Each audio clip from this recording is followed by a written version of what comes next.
Well, having cancer impacted every part of my life really significantly. Of course, I was young and in great health and never really had a problem, and all of a sudden I'm dealing with cancer. And so emotionally, that was an incredible blow to feel like I wasn't a young, healthy man anymore.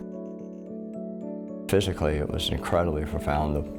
Lost weight, lost strength, lost focus, ability to do things. It was a real struggle. Cervical cancer is not an easy cancer, and the treatments and the psychosocial impact of it are incredibly devastating to a woman and the people that love her.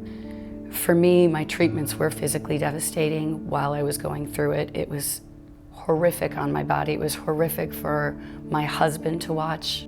I did not want them to feel what I was feeling, and yet they're watching me go through it. They were as emotionally scarred as I was. I didn't even know how much I wanted a little Chrissy with curly hair until I was told it's not going to happen. Many of the women that I take care of with cervical cancer are young women who have not even begun their families yet. And to hear as a young woman that you have cancer, and then to hear that the treatment will completely take away your ability to have babies, that's a double whammy. On June 14th, 2001, at 7 o'clock in the morning at Johns Hopkins Hospital, I had everything that I thought that made me a woman removed. And it was devastating for me. It changed my life forever. I think when people really understand how common the human papillomavirus is, they're like, wow, you know?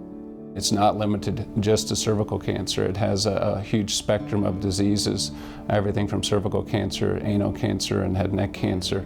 And it can affect both girls and boys. You need to realize that this is a problem out there, and it's a problem that we can't be shy about or uncomfortable with. It's a problem that everybody and anybody can have, and the consequences are huge.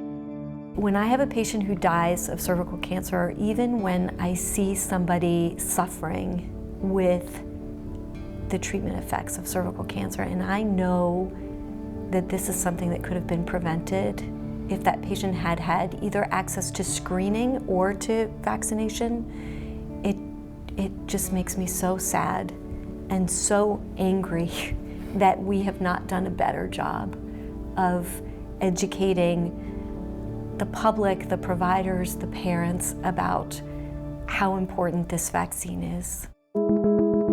The hope that we have a vaccine that can prevent HPV-related cancers, I can't even describe that feeling for you, because it means that no one will have to go through the things that those of us who have HPV-related cancers do.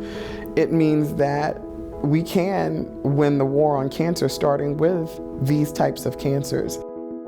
This vaccine is amazing, and parents have the opportunity to utilize this vaccine to help ensure that these cancers do not happen to their children. This is their opportunity to be a superhero.